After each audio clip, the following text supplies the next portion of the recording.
آپ کیوں آئی ہیں؟ جنگ میں جانے کے لیے تو لوگ مر چاہیے، آپ کیوں آئی ہیں؟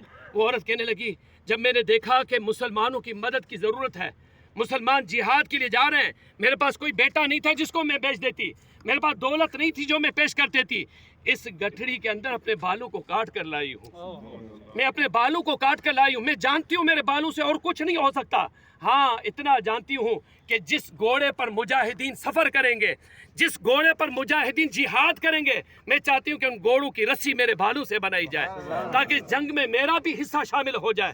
آپ جذبہ دیکھیں، آپ مسلمانوں کی قوت کو دیکھیں کہ اپنے آپ کو پیش کرنے کے لیے تیار ہے۔ خیر تیار ہو گئے، اب یہاں پر آئے، 17 رمضان یہاں پر آ گئے، نبی کریم علیہ السلام کا خیمہ یہاں لگا، رات کا وقت ہے، میرے آقا علیہ السلام نے اس مقام پر طویل سجدہ فرمایا۔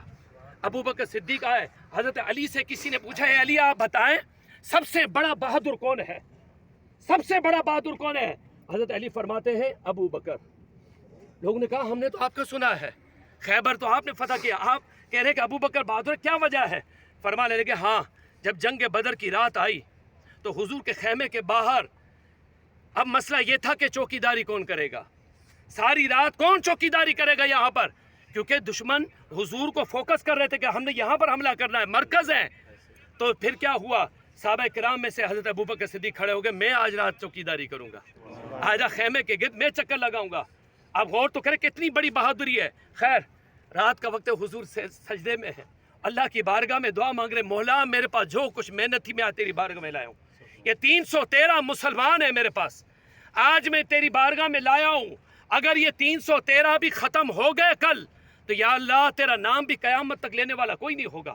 اب سجدے میں دعائیں ہو رہی ہیں، میرے آقا علیہ السلام کو ابو بکر صدیق نے، علماء فرماتے ہیں میرے آقا کو سجدے کی حالت میں 2 ہستیوں نے گلے سے لگایا تھا، ایک وہ وقت تھا جب حضور سجدے میں تھے تو امام حسین بچپن میں آئے اور حضور کو سجدے کی حالت میں گلے سے لگا لیا تھا، اور ایک وہ رات تھی کہ بدر کی رات حضور جب سجدے میں تھے تو ابو بکر صدیق نے گلے سے لگا لیا، اور ابو بکر صدیق فرماتے یا رسول اللہ ہمارے ساتھ ہے، کل اللہ ہماری مدد کرے گا۔ اور غار ثور میں جب ابو بکر صدیق نے کفار کے قدموں کی آواز سنی تھی تو حضور نے فرمایا لا تحزن ان اللہ معنا، ابو بکر مت گھبراؤ، اللہ ہمارے ساتھ ہے، اللہ ہمارے ساتھ ہے۔ تو یہاں پر ابو بکر صدیق نے یا رسول اللہ کل اللہ ہماری مدد کرے گا۔ میرے آقا علیہ السلام صحابہ کرام کے ساتھ یہاں میدان میں آئے، روایت میں آتی ہے یہاں میدان میں رات کے وقت میدان میں آئے اور ایک چھڑی لی، چھڑی لے کر کیا فرمایا، ایک لکیر کھینچی، یہاں پر لکیر کھینچ کر حضور فرماتے، یہ روایت میں آپ علماء سے رابطہ کریں، حضور نے لکیر کھینچی، فرمایا کل ابو جہل یہاں مرے گا، کل ابو جہل یہاں مرے گا۔ پھر دوسری لکیر کھینچی، فرمایا کل عتبہ یہاں مرے گا، پھر تیسری لکیر کھینچی، فرمایا کل شیبہ یہاں مرے گا۔ آپ سچ بتائیں جن کی موت سے پہلے خبر جو دے وہ امام الانبیاء کا مقام کیا ہوگا، جو موت سے پہلے بتا رہے ہو کل یہ یہاں مرے گا۔ اس حدیث کے راوی پتہ کیا کہتے ہیں، واقعی ایسا ہی ہوا، جب جنگ ہوئی ابو جہل وہیں مرا جہاں حضور نے لکیر کھینچی تھی، نہ یہاں ہوا تھا نہ وہاں ہوا تھا، عتبہ وہیں مرا جہاں پر حضور نے لکیر کھینچی تھی، نہ یہاں ہوا نہ وہاں ہوا۔ خیر جنگ ہوئی اور اس جنگ میں گئے، جنگ ہو رہی ہے، مسلمان ایک ایک کر کے جا رہے ہیں۔ عربوں کا قانون یہ تھا جب جنگ شروع ہوتی تو ایک ساتھ نہیں لڑتے تھے، پہلے ایک کو بھیجتے تھے، ایک کو بھیجا جائے، پھر وہ لڑتے، پھر دوسرے کو بھیجا جائے، اسی طرح لڑائیاں ہوتی رہیں، اسی طرح معاملہ ہوتا رہا۔ حضرت عبدالرحمن بن عوف کیا فرماتے، جنگ ہو رہی تھی، حضرت عبدالرحمن بن عوف فرماتے میں کھڑا تھا کونے میں، یہ دونوں بچے حضرت معاذ اور معوذ، یہ دونوں چھوٹے بچے حضرت عبدالرحمن بن عوف کے پاس آئے، پتہ کیا کہنے لگے، اے چچا جان اس جنگ میں یہ جو کافر آئے ہیں لڑنے، ان میں ابو جہل کون ہے، آپ ان کو جانتے؟ عبدالرحمن بن عوف فرماتے میں نے ان بچوں سے پوچھا بیٹا تم نے ابو جہل کا کیا کرنا ہے، ابو جہل کا تم نے کیا کرنا ہے؟ تو وہ چھوٹے بچے کیا کہنے لگے، جوش دیکھیں، حضور سے محبت دیکھیں، حضور سے عشق دیکھیں، حضور کی ناموس کی حفاظت کا جذبہ دیکھیں۔ وہ دونوں چھوٹے بچے کہنے لگے چچا جان ہم نے سنا ہے کہ ابو جہل ہمارے نبی کا دشمن ہے، ہم آج اسے نہیں چھوڑیں گے۔ حضرت عبدالرحمن بن عوف فرماتے اسی دوران ابو جہل نظر آیا تو میں نے کہا وہ ابو جہل ہے۔ یہ دونوں چھوٹے بچے اپنی ننھی تلواریں لے کر ابو جہل کی طرف لپکے، اور تاریخ گواہ ہے کہ اسلام کے سب سے بڑے دشمن ابو جہل کو اگر جہنم میں کسی نے بھیجا ہے تو ان 8 اور 9 سال کے بچوں نے بھیجا ہے۔ 8-9 سال کے بچوں نے اسلام کی وہ خدمت کی ہے کہ تاریخ گواہ ہے کہ اسلام کے سب سے بڑے دشمن کو انہوں نے جہنم میں واصل کر دیا۔ خیر یہاں پر جنگ ہو رہی تھی، معاملات ہو رہے تھے، میرے آقا علیہ السلام کے صحابہ اپنی جانیں پیش کر رہے تھے۔ یہ بھائی یاد رکھیں اس مقام پر حضور نے ساری رات اللہ سے مدد کی دعائیں مانگی ہیں، اے اللہ کل ہماری مدد فرما۔ حضور نے ساری رات اللہ سے مدد مانگی ہے کہ یا اللہ ہماری کل مدد فرما، اگر کل مدد نہ ہوئی تو قیامت تک تیرا نام لینے والا کوئی نہیں ہوگا۔ آپ علماء سے پوچھیں، روایتیں پڑھیں، کتابوں میں دیکھیں، اللہ نے اگلے دن مدد کی ہے، اللہ نے اگلے دن مدد کی ہے، لیکن اللہ کا نظام ایسا ہے، مدد اللہ کی ہوتی ہے، کبھی نبیوں کو بھیجتا ہے، کبھی صحابیوں کو بھیجتا ہے، کبھی اللہ فرشتوں کو بھیج دیتا ہے۔ یہ بھائی یاد رکھیں، کبھی بھی یہ کانسیپٹ آ جائے کہ اللہ کے علاوہ کسی سے مدد مانگ سکتے ہیں تو یہ ذہن پر مدد اللہ کی ہوتی ہے، اس مالک کی مرضی ہے وہ جس کو بھیج دے۔ اللہ نے مسلمانوں کی مدد کے لیے اس جنگ میں فرشتوں کو بھیجا ہے، اور یہ جو پہاڑ ارد گرد آپ کو نظر آئیں گے، ریت کے پہاڑوں ان بلڈنگوں سے پیچھے آپ ریت کے پہاڑ ہیں، ان کو جبل الملائکہ کہا جاتا ہے۔ کیا کہا جاتا ہے؟ جبل ملائکہ۔ اللہ تعالیٰ نے مسلمانوں کی مدد کے لیے ان پہاڑوں پر فرشتوں کو بھیجا، اور ان فرشتوں نے مسلمانوں کی مدد کی ہے۔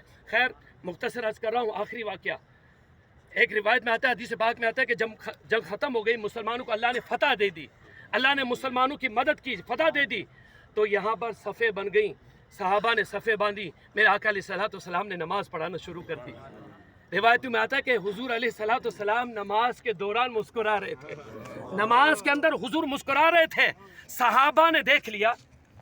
اب آپ بھی حیران، میں بھی حیران، صحابہ نے نماز میں کیسے دیکھا کہ حضور مسکرا رہے ہیں؟ ہم نے علماء سے پوچھا، آپ بتائیں کہ صحابہ نے کیسے دیکھا؟ نماز کی حالت میں تو سر نیچے ہوتا ہے۔ علماء فرماتے دراصل آپ کی اور میری نماز میں فرق یہ ہے، صحابہ جب حضور کے پیچھے نمازیں پڑھتے تو ان کے چہرے حضور کے چہرے کی طرف ہوتے تھے، ان کا عشق دیکھیں، ان کی محبت کا انداز تھا۔ تو حضور جب مسکرا رہے تھے، صحابہ نے بعد میں پوچھا، یا رسول اللہ آپ مسکرا رہے تھے؟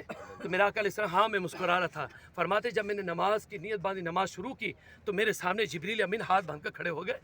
کیسے کھڑے ہوئے اللہ جانے، اس کا محبوب جانے۔ جبریل امین آئے، کہنے لگے یا رسول اللہ جب میں یہ فرشتوں کی فوج کو آسمانوں کی طرف لے گیا تو آسمان کے دروازے ہمارے لیے کھل نہیں رہے تھے، ہمارے لیے کھل نہیں رہے تھے۔ آواز ہے، اے جبریل آئے تو ہو، مسلمانوں کی مدد تو ہو گئی ہے، یہ بتاؤ کیا میرے محبوب سے اجازت لے کر آئے ہو بغیر اجازت کے آئے ہو؟ اجازت لے کر آئے ہو بغیر اجازت کے آئے ہو؟ تو فرمایا اجازت کے بغیر آئے ہیں۔ تو آسمانوں سے آیا جبریل، جب تک میرا محبوب اجازت نہ دے آسمانوں کے دروازے نہیں کھلیں گے۔ یا رسول اللہ ہمیں اجازت دے دے، ہم اجازت لینے آئے ہیں۔ تو اجازت ملی تو جبریل امین فوج کو لے کر گئے۔ تو یہ کہا نا کہ خدا کی رضا چاہتے ہیں دو عالم، خدا کی رضا چاہتے ہیں دو عالم، پر خدا چاہتا ہے رضا محمد۔ کائنات میں ہر مسلمان نماز پڑھتا ہے اللہ تو راضی ہو جا، حج کرتے ہیں اللہ تو راضی ہو جا، نماز پڑھتے ہیں اللہ تو راضی ہو جا، پر اللہ کا نظام دیکھیں، اے محبوب تو راضی ہو جا۔ محبوب راضی تو اللہ راضی ہے۔ اس جنگ کے میدان میں ہم آئے ہیں، اللہ تعالی ہماری حاضری قبول فرمائے، لیکن یہاں پر آنے کا ایک مقصد یہ ہے کہ ہم بھی دین کے لیے قربانی دیں انشاءاللہ۔ میری مائیں بہنیں مجھے سن رہی ہیں، یہاں سے جانے کے بعد نیت کریں انشاءاللہ ہماری کوئی نماز قضا نہیں ہوگی انشاءاللہ۔ ہم مسجدوں کو آباد کریں گے انشاءاللہ، ہم قرآن کو سیکھیں گے انشاءاللہ الرحمن، ہم اللہ کے دین کو سیکھیں گے انشاءاللہ، حضور کی سنت پر عمل کریں گے انشاءاللہ، اور حضور سے ایسی محبت کریں گے کہ دن ہو یا رات ہو میں سو جاؤں یا مصطفیٰ کہتے کہتے، کھلے آنکھ صلی اللہ کہتے کہتے انشاءاللہ الرحمن ہم اپنی زندگی کو اللہ اور اس کے رسول کی اطاعت میں گزاریں گے۔ ابھی اس طرف جو ہے صحابہ کرام کے مزارات ہیں، جہاں سے آپ کی گاڑی، جی ہاں 1000 کی تعداد، جی ہاں۔ اب ہم انشاءاللہ یہ جو صحابہ کرام ہیں، 14 صحابہ اس جنگ میں شہید ہوئے تھے۔ کتنے؟